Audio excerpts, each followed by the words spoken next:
Hey there, Solar Warriors. I'm Nico Johnson, and this is Suncast. Each week, I pull back the veil on the life and business insights of clean tech entrepreneurs building the most noble and impactful companies of our time. I hope what you learn from this conversation is a catalyst for your own growth. So thanks for tuning in, and welcome to our tribe.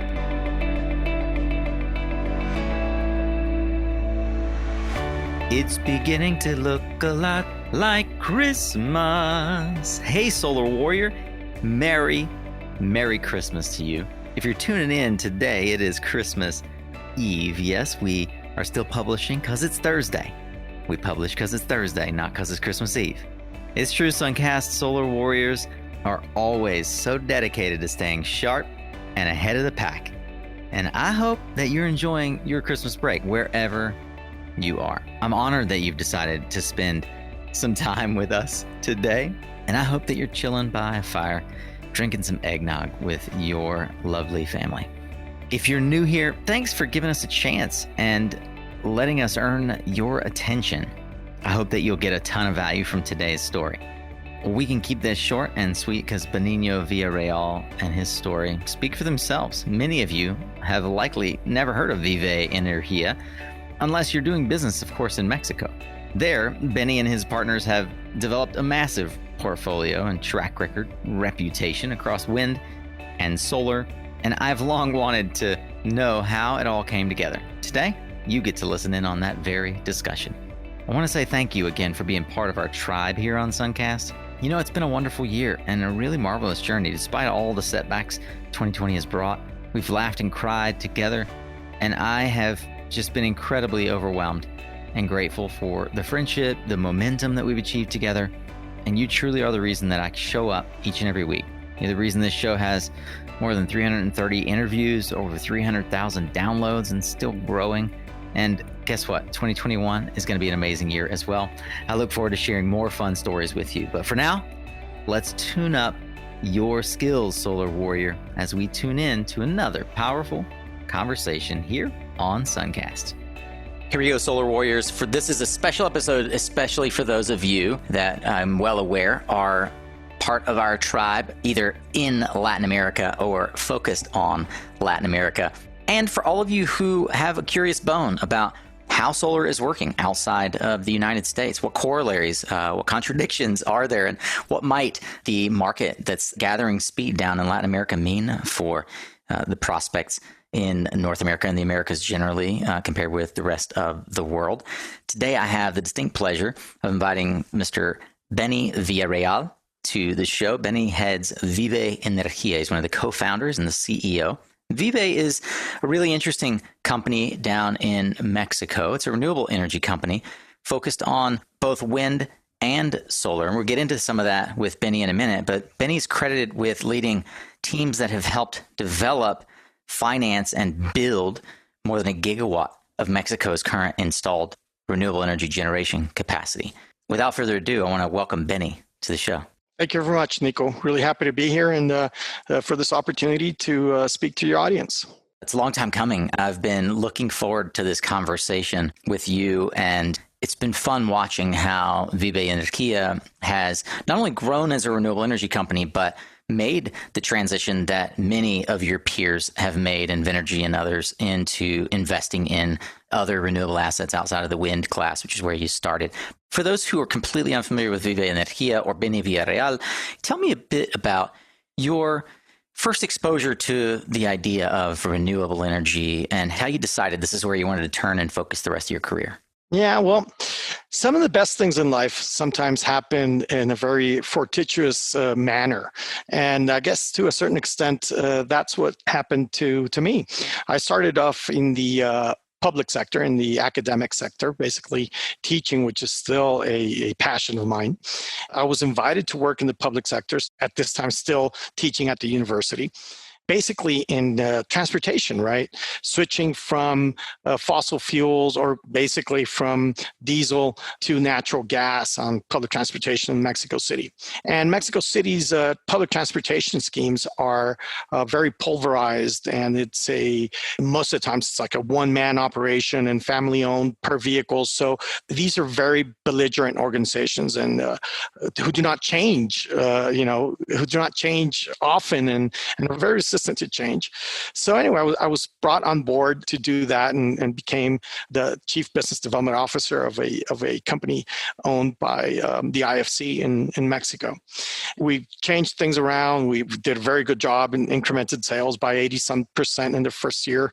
And anyway, so that's where I met Jose Antonio Aguilar, who is my current partner and co-founder in Vive Energia.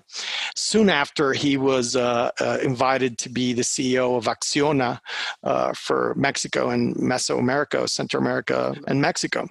And he was having a hard time getting the projects up and running and getting the initial land negotiations and land right negotiations with the Mexican farmers who basically owned the land and under the ejido legal form of Mexico, which I have no idea how to translate that into English. Yeah, it's like a common it's like a common law ownership of property among a community. It's a very hard thing to break up, and it's something that doesn't exist in the United States except perhaps on tribal land. Exactly.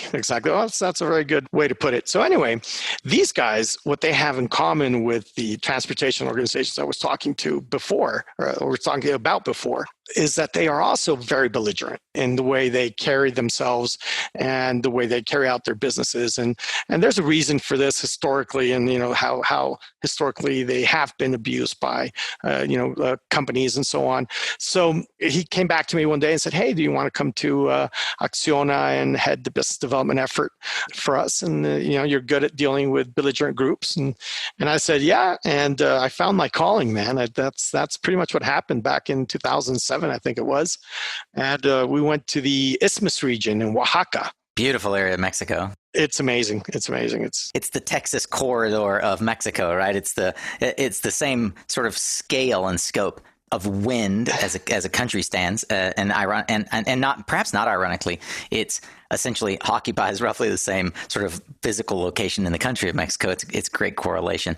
For those who are unaware, Benny is one of the more well-traveled people I know. Got not only his JD MBA, but also a doctorate through his travels both in Mexico and in Europe. So I want to make sure that you understand Benny's background is essentially around law and the application of law to business. So it's important to understand that, because as a developer and as a business developer, a firm foundation in the law goes a long way. Definitely. It's helped me a lot. It really has, because there is a legal sophistication to getting these projects up and running, right? Basically, the Isthmus region is, for those of you who can't pinpoint it, is the thinnest part of Mexico between the Atlantic and the Pacific Oceans, right? So you get an amazing wind corridor in that particular area, to the extent, Nico, that half of the time that the wind turbines are not running, it's due in the same proportion to excess wind as no wind. Wow. Yeah, amazing. I know it's really crazy. But anyway, we went down to that area back in the days that I headed the development efforts for Acciona, and we put together 4 projects and almost 800 megawatts back then. And we did that from maybe 2007, I think, to mid 2011, I think it was. Yeah. What a great 5-year run. And this is what I think folks, perhaps who haven't spent time looking outside of the U.S. market, they don't recognize that development, in particular of wind assets, went in almost lockstep in correlation with the United States, and in some cases in advance of the United States. You guys were following more closely to the European wind boom than any other market, I would presume. And it makes sense, because a lot of Mexican engineers and lawyers and MBAs get, I'd say as equally as many, go to France, Spain, Germany, and get their higher education degrees, London, as they do to the United States. I have a quick question before we dig further into your foray into renewables. What career path did you not go down, but always thought that you would? Oh, wow. Maybe public service, basically politics. My dad was a public servant for all his life, and I kind of thought I was going to end up there. And then as I grew up and matured and really saw where that could take me, I opted for a different. I mean, not that anything's wrong with that, but I opted for a different road. Yeah, a different way of impacting the future direction of a company or a country and its policies. But, with that in mind, it does help give some context as well, given the work that you've done over the years, helping give leadership and direction and guidance to the renewable policy in the country of Mexico. It's important to understand not only do you have a legal background, but you have a public service background of understanding how that world works and how to navigate it. It's as complex as any other sort of society. Definitely. When you're trying to develop projects in Latin America and particularly in Mexico, you will find that the financial and technical challenge of doing this is pretty much the same that you will find in Europe, Asia, or the United States. But the social challenge of putting a project like this together, the sustainability aspect of it, and by sustainability I mean environmental and social sustainability, and obtaining what I like to call the social license, ends up being one of the most challenging things to get done. And there's a handful of examples that we could put forth of projects that had everything, financing in place, the permitting, the interconnection, the site, everything to get it done, the PPAs, et cetera. And at the end of the day, could not put a single brick down because they could not get the social license, and they had a social problem end up being a legal problem and end up being something very bad. And this is something that we've encountered. I mean, we as a developer, I've worked with Trina and Conergy and other companies throughout Latin America. We encountered it in large part in places like Mexico with the ejidos, but also Honduras, parts of Chile, but not so much. It's a big deal in other Latin American countries, in particular Central America and Mexico, this social impact element. And it's one of the areas that you as a leader for Vive Energia have taken on as a mantle of pride and a mantle of sort of truth and justice of the way that you developed your company. And I want to get to that. But first, I really love the way that you cultivated a spirit of partnership as a launching off point. So there's a period between Acciona and Vive Energia where you got to firsthand experience some of the conflict and struggle of companies that don't have their social practices aligned with their business practices. And it created an opportunity for you to form Vive Energia, and you did so around this partnership model. Can you explain to me how that came about and where your thinking is on the way that you began forming what would become Vive Energia? Yeah, sure, definitely. Being an entrepreneur is never easy, especially when you have a nice and comfy corporate job, right? And you're basically living the life of big corporations, which is really cool to a certain extent. But it's kind of like standing in the shower, getting some hot water, and knowing for a fact that there will become a time and point where you're going to run out of hot water. And it's going to suddenly be really, really cold, right? Cold sex. So the opportunity came forward. When I left Acciona, I did so to go to Grupo Dragon. I got to Grupo Dragon, and it's a great company as well as Acciona. It wasn't until I actually got to Grupo Dragon that I realized I wanted to try and go out there and do this my way, right? Or a way that I thought could be a lot better and that could make us really competitive. So at that point, I basically looked up my partners, which I believe then and believe to this day that choosing the correct partners is as important in life as choosing the correct partner for your life, right? Or life partner, if you will. That person can either make you a better person or a worse person, or a better entrepreneur and better businessman, or a worse entrepreneur and businessman. So after realizing the characteristics that I brought to the table and what I could do. At the same time, I thought, well, what does this business need? What would Vive Energia need to make this thing a reality? And I immediately thought of José Antonio Aguilar and Gerardo Pandal, which are my co-founder partners and very good friends to this day. And all three of us work in Vive Energia. And Gerardo brought to the table a commercial understanding of the Mexican market, a series of relationships in Mexico, a high level of sensibility towards what was happening in the non-governmental organizations and the environmental conscious of Mexican society. He was working for a long period of time before that for the Climate Reality Project, and then for Guascor. He was the CEO of Guascor, which was a company generating clean energy as well.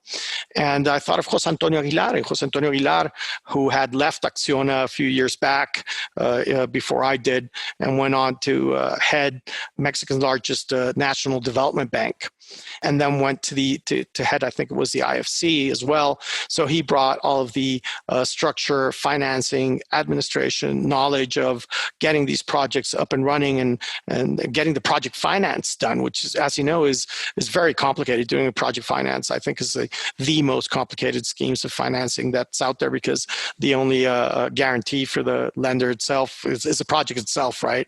So your project has to be solid, and I mean, all around.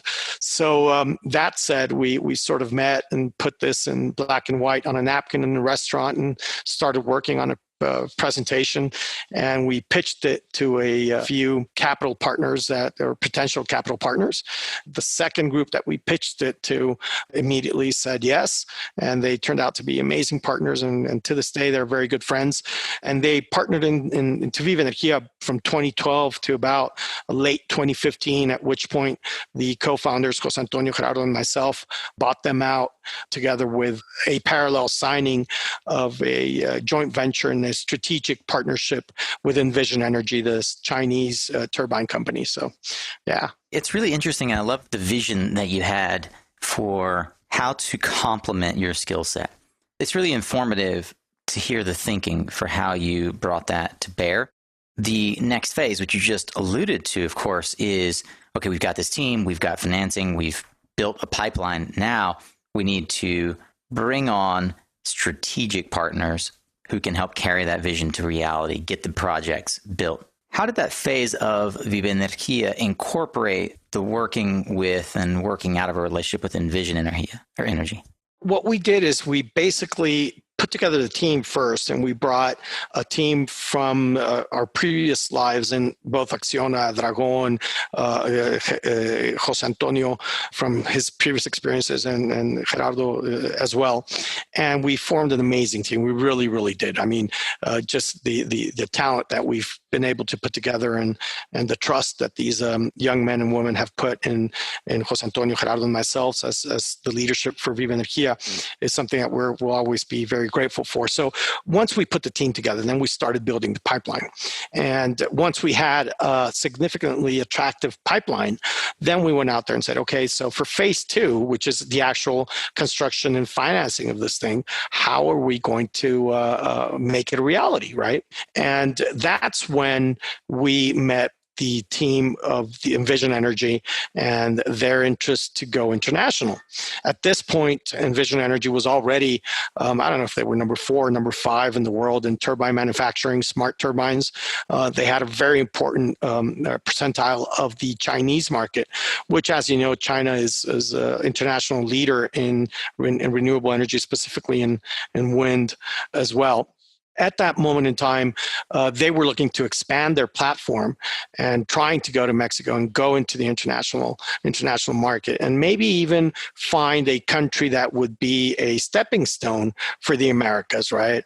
And that's when they started to look at Mexico. They looked at our pipeline and what we had constructed to that moment in time.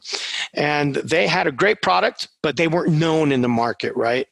So what they ended up realizing was that in order to get their product positioned into the market, what they had to do was actually buy their way into the market. So that's how they became co-developers with us and partners in developing in Mexico in such a way that their product would create a pipeline, right, if you will. And you already had a reputation and a pipeline, and you had a credible entity.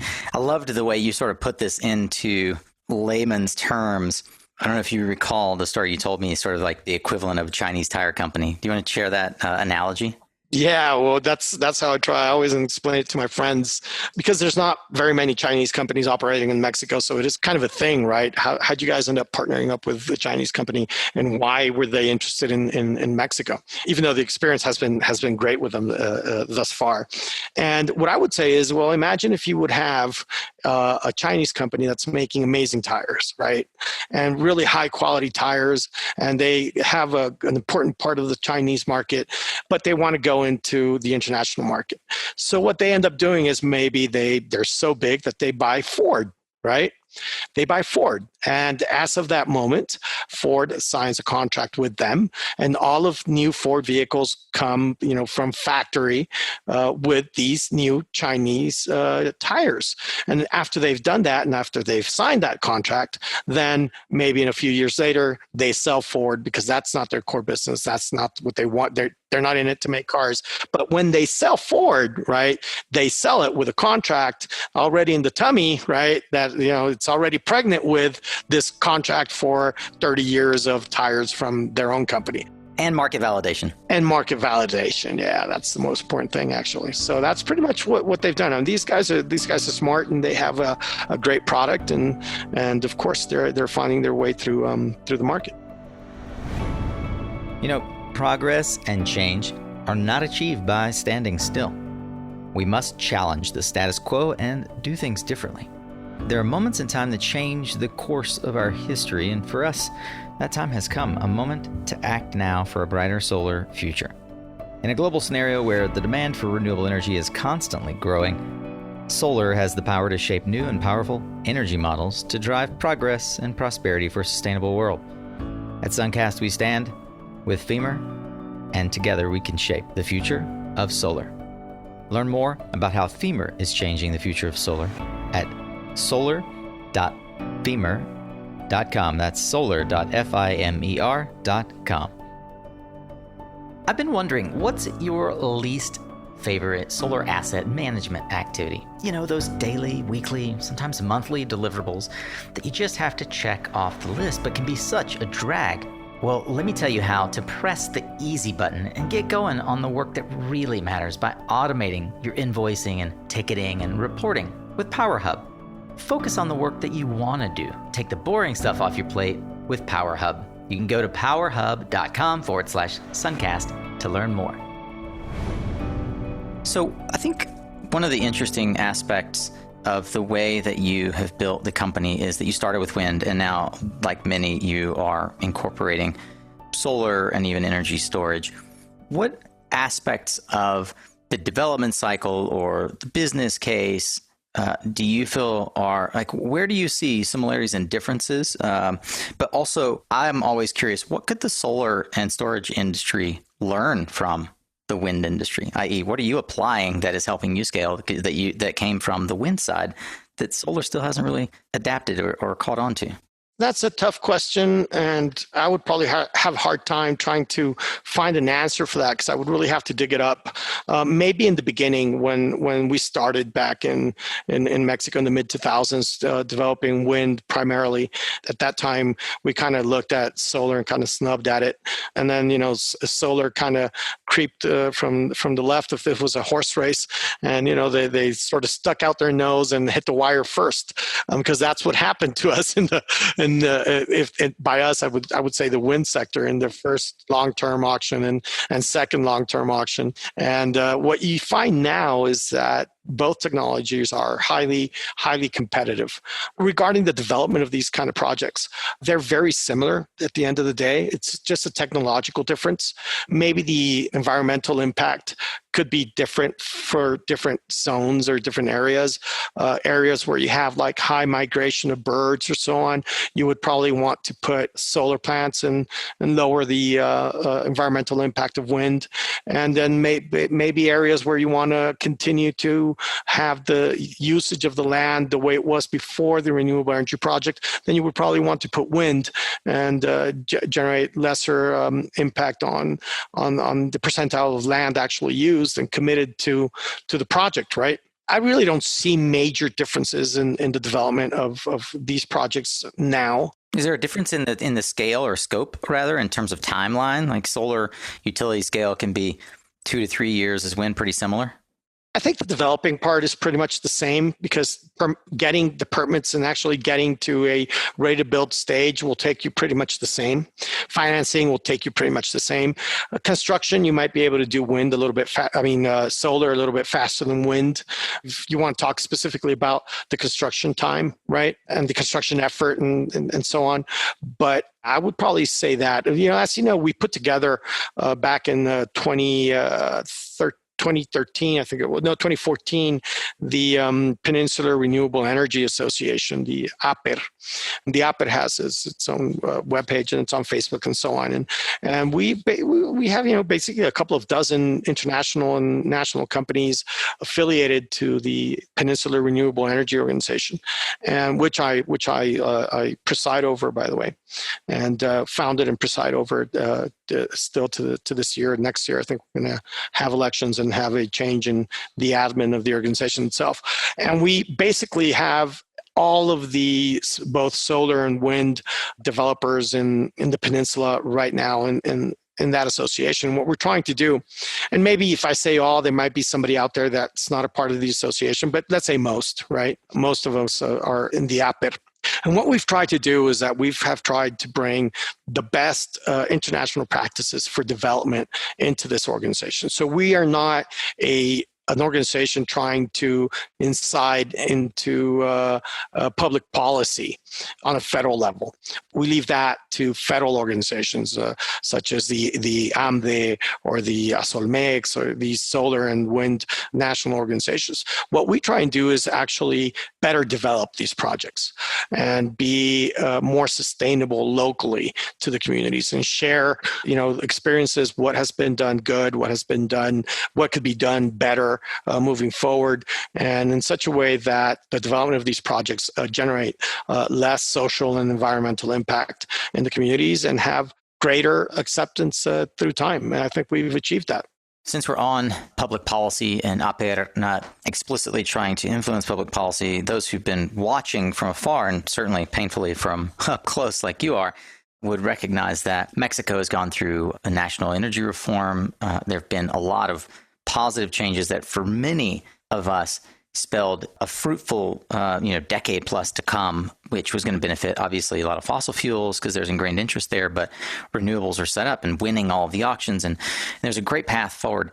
Can you explain a bit about the changes in public policy under the current administration for those who maybe aren't so familiar with what's happening in Mexico? Maybe they've read some headlines, but they're just unsure. How's it affecting the market right now? What's happening, and what's the impact on renewables? Maybe to better understand and make it clear for your audience, to a certain extent, I guess you could say we've been trumped.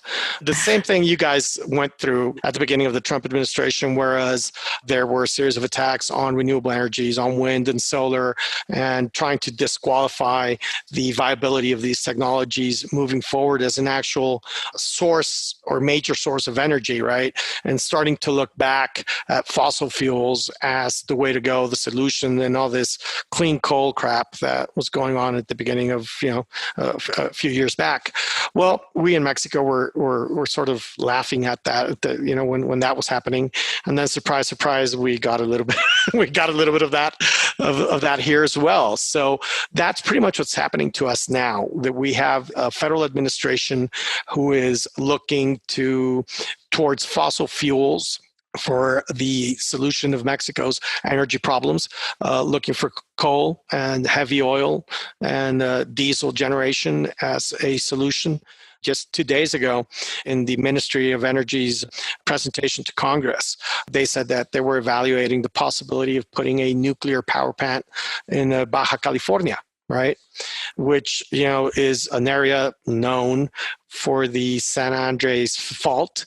And it's not the best place to put a nuclear power plant. Also, notably, the first large-scale solar and storage plant in the country was destroyed by a hurricane, yeah. In Baja. So, okay. So, yeah, that's basically what's happening. And part of the argument is that Mexico has a lot of fossil fuels still to be readily at hand, let's say. Hence, that should be Mexico's energy solution. But, we didn't move out of the Stone Age because there was a lack of stones, but because we had better tech, right? I'm still optimistic, though, that better criteria will prevail within this administration. And moving forward, we will again come to impulsing renewable energies in Mexico. And it seems like the present administration, which still has, I think, 3 or 4 years left in their run, is particularly nationalistic and looking at the hegemony that is Pemex and CFE in terms of the control of natural gas and fossil fuel resources. In very principle, are against renewables. But a lot of folks ask me, is this a durable resistance? Is this a blip in the radar? Is it a 1 to 2 year slowdown? What's your take on it? This is going to pass by. This is just like a summer, it's a summer love because it's unsustainable. It's unsustainable from an environmental point of view. It's unsustainable from an economic point of view. And from a legal point of view, nobody's been able to refute it, right? Again, yes, it's been unsustainable from a legal point of view. But at the end of the day, the world is moving in the direction of renewable energies.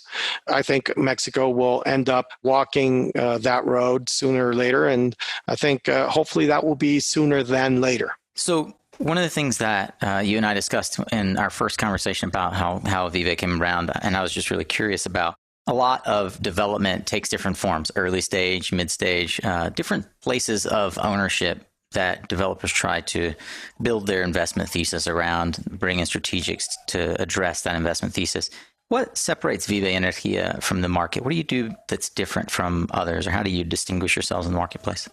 It's actually quite clear to us and apparently to the Mexican market as well. We've vertically integrated, and we basically go everywhere from the pre-development of the project, the development, the obtaining of the permits, the obtaining of the right-of-ways, the polygon, the social license, the construction of the social impact studies, and the social programs as well, both before the construction, and during operation of the program as well. So, just keeping this social license of environmental and social sustainability, plus the general operation of the projects themselves, the commercial aspects, bringing in the PPAs, the 24/7 desk, the intermediation, commercial intermediation with the Mexican grid operator and so on. So basically being a one-stop shop. This is something that other companies have tried to do, but none of them actually bring to the table the sustainability aspect. The part where, look, we're going to be doing all the environmental work as well, all of the social work as well, the community outreach, having people within the communities, having teams and boots on the ground. And to this day, our largest human resource area within the company is actually the sustainability department. We started this interview by saying, hey, one of the most important challenges in Latin America and Mexico is actually obtaining and keeping the social license. Benny, tell me something that's true for you that perhaps very few people would agree with you on. That's a simple one. The future of energy is electricity. And the future of electricity, my friend, is renewable energy. You've got a lot of listeners here who would agree with you, but I would agree that by and large, you face some controversial stares when you would state that in public meetings in Mexico, for sure. One thing else that I want to come back to on the public policy right now, because a lot of folks have Mexico right now as a question mark. You see some developers pulling out. Is the current environment, the apparent objective would seem to be that it's going to drive away foreign direct investment. You have a partner from China. Many others have partners from Europe, China, America that are foreign direct investment partners. Do you see that this is going to put that kind of investment on ice? And if so, for how long? It's not a simple yes or no question because I think it very much depends on how market savvy, and by market, I mean Mexico savvy, these companies are, and how bold their appetite is. I think we never discussed this before, Nico, but I'm a pilot as a hobby. And there's a saying in aviation that there's bold pilots and there's old pilots, but there are no old, bold pilots, right? But in renewable energy, specifically in Mexico and investing in countries like Mexico, I think it will belong to the bold, right? Those who decide to stay, those who decide to bet on a renewable future for Mexico, and who, of course, will do this in an intelligent manner. I think that they will be in a position to be the front runners of getting things done in Mexico when Mexican public policy turns towards renewable energy again in the future, as it must, because it can't be any other way. Benny, I have a ton of questions here around how you think as a leader and a creator. As someone with a doctorate, I imagine that you get invited, and you love to teach, you get invited to speak to audiences. Maybe you've already given one, but if not, what would your TED Talk be about? Getting the right people makes all the difference. It's all about people. There's no good companies or bad companies. It's only people. There are, however, good people and bad people, right? So it's all about people. At the end of the day, my partners and myself have been very meticulous in who comes on board and what they do and how we can get them to be the better part of themselves, right? And I think we've done that. We've also put an important amount of stock within strategic employees as well. So we've created a team of people who are not only committed to Mexico and a renewable future for Mexico, but committed with each other and with the Vive Energia team. People say this constantly, and there's a reason for that, because it's true. It really is about the team. And I think that's probably what we've bet on. And I think we've done it well. And just having a company that represents the moral values of who you are, and that you actually demonstrate that within the organization and towards your customers as well. And there's a process getting there, right? There's a whole of auto consciousness and an examination of where you want to be and what you want to be. And so, yeah, I guess that's how I would take it. I have to imagine, apart from your father, who I imagine had a lasting impact or has had a lasting impact on you from a career perspective, are there any key figures in your life? And if so, what are some key lessons and takeaways that you've gleaned from those mentors over the course of your career? You know what? Definitely, it comes from home, right? From mom and dad, and then your wife, right? Who push you to be a better person every day. But the lessons, they're learned every day, man. I mean, seriously, Nico. I mean, you go out there, you talk to landowners, and these are people from humble origins that are suddenly going to be paid significant amount of money. We not only make the deal with them and pay them, but we actually help them with, hey, what you should do with that money, and we'll give you counseling throughout the commercial relationship with the parties as to how to invest and how to move forward. I've seen throughout the years, families break down because of these new incomes that they get all of a sudden. So you start making other people's problems your problem as well, and not just referring to them as other people's problems. It's an important part of life, just a whole experience, and we keep learning every day. And I seriously have learned from every boss I've had throughout my career, and to a certain extent, I have definitely, and maybe even more so, learned from every employee I've had. I wonder if you have any advice for folks that are looking to get into the industry. They're transitioning to clean energy. Maybe they're in fossil fuels. Maybe they're in high tech.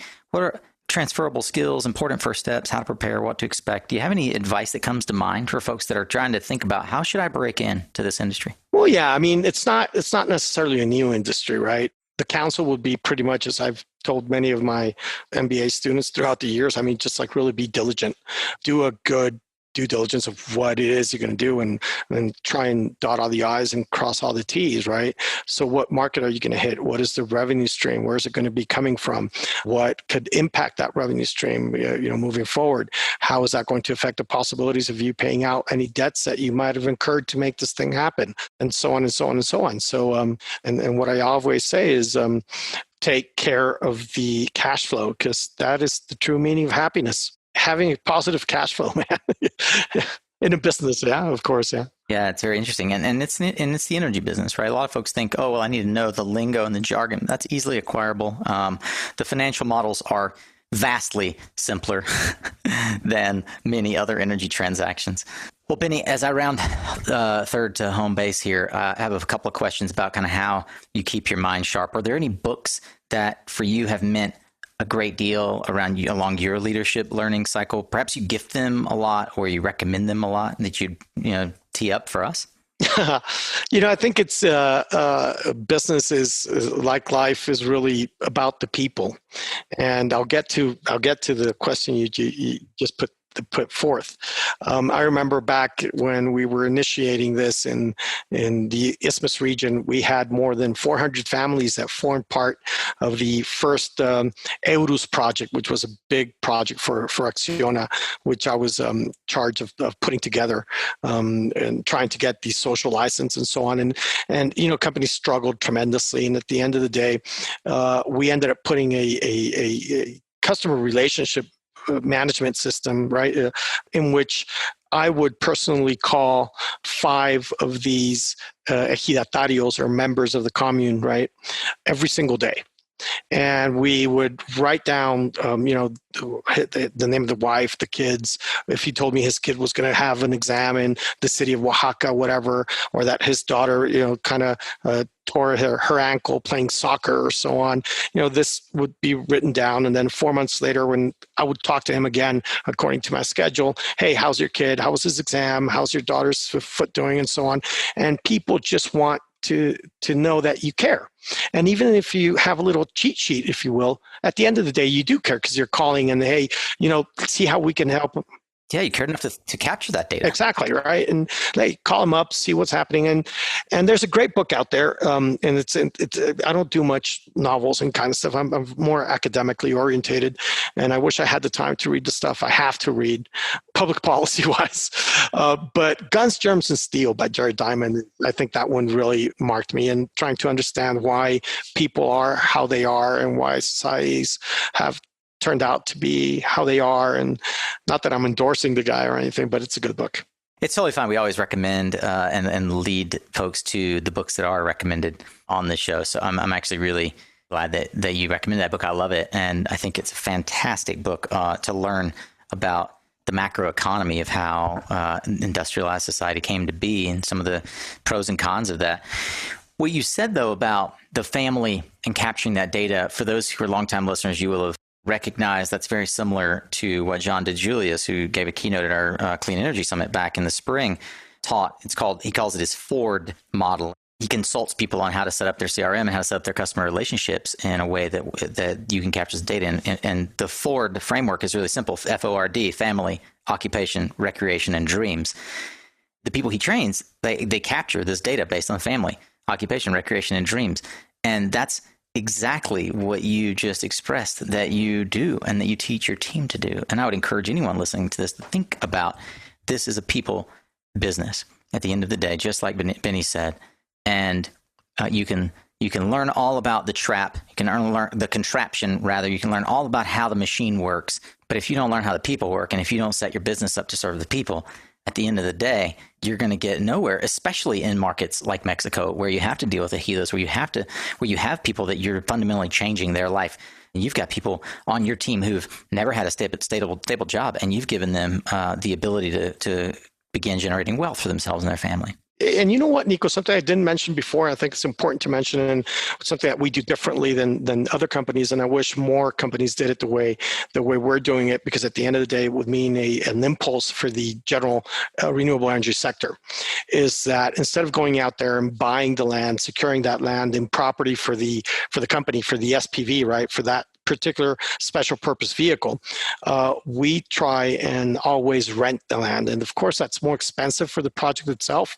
And the more pulverized ownership of the land is, the better. So that means more development work, more contracts, larger headache.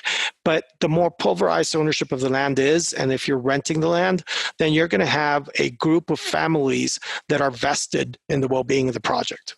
And that always helps.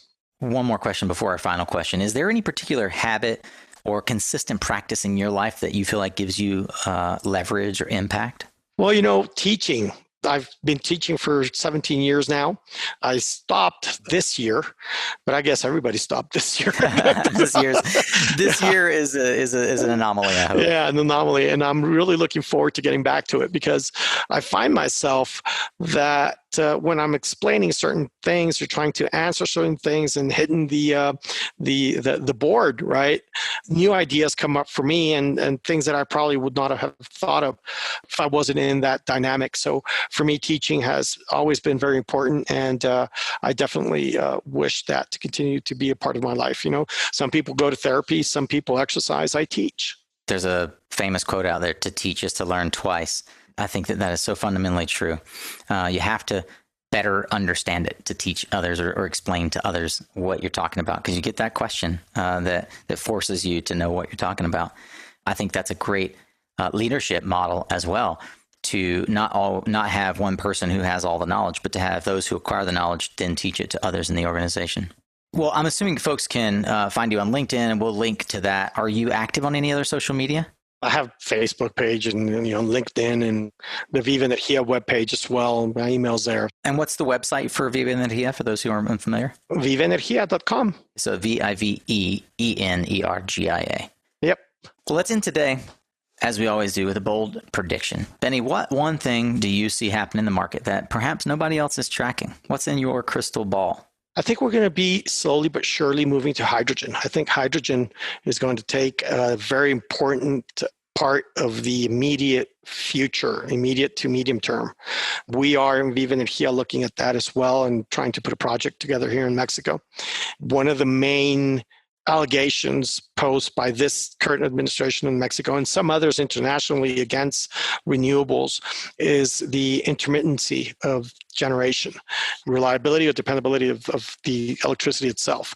So I think that bringing hydrogen into the mix will allow for renewable energies, both solar and wind, to contradict that argument as well, not at the prices of a standalone wind farm, but even combined with hydrogen cells and so on to give a baseline of energy. At current prices and the way we're looking at it, in about 2 years, we're going to be cheaper doing that than natural gas and any other established fossil fuel generator.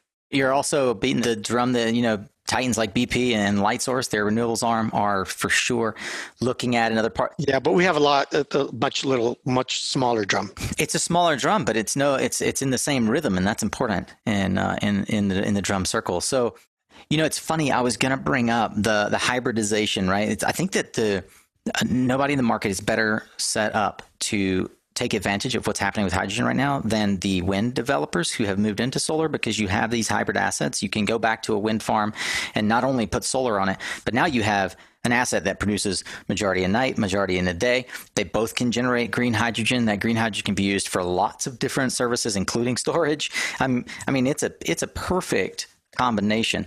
We could spend a whole other episode on this topic, and maybe we will. For now, I want to thank Benny Villareal, co-founder and CEO of Vive Energia, for joining us here on Suncast. It has been a genuine pleasure. Thank you, my friend. Thank you very much, Nico, for your interest in Mexico, renewable energies, and Vive Energia, my friend. Man, what a story. All right.